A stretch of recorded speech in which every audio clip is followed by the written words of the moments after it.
Make better documents. In this series, we'll take a look at some documents. We will look at 3 good things about a document and 3 things that could be better. Today, we're going to take a look at this double-sided A4 flyer. So one of the things that is really good about this is the use of the colors.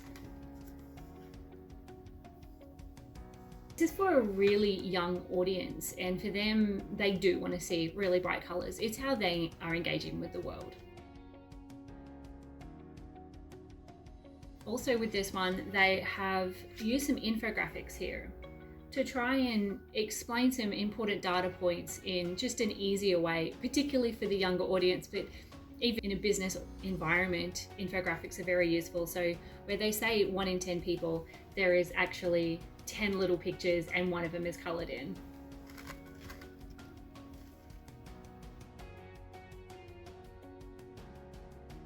Also, something really good on this is the call to action. They've listed their chat to us for more info, and then they've put their contact details.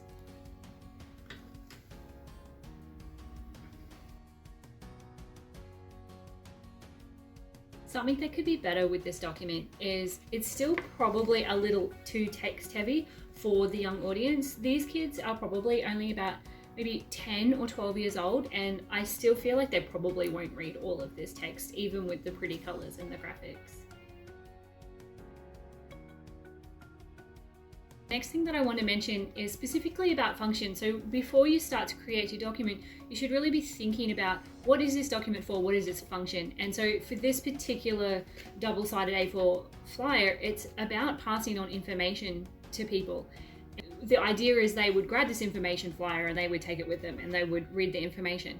So actually having it as double-sided A4 like this it's not the best form for the function. That would have probably been better as one of these fold-out flyers in this manner. And I say that because this is so big, you have to fold it to pop it into your bag. And so that is exactly what I did. That's how I got this home, which brings me on to the idea that now, because the designer and the printer didn't put the fold lines in the paper, the kind of user has put the fold lines in the paper, you have no control over where all of these fold lines go. And so in this particular case, I've actually put a big crease in amongst the text, and now I can't read the text because that's where I've had to manually put in a fold. And the final thing that could be better is kind of related to the previous one. So because this has a very dark background, which is notoriously hard for printers to print, by the way, it means that when I have made those folds, you can see that the ink has been worn away.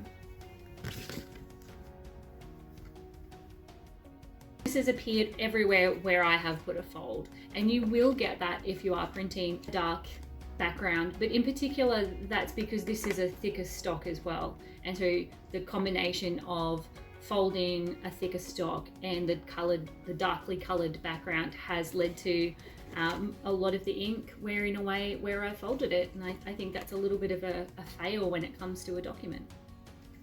Don't forget to like and subscribe. In the description is information about how to come to one of our online group workshops, how to hire me to design all of your workshop materials, as well as a link to quick online courses. Making the world a more beautiful place, one document at a time.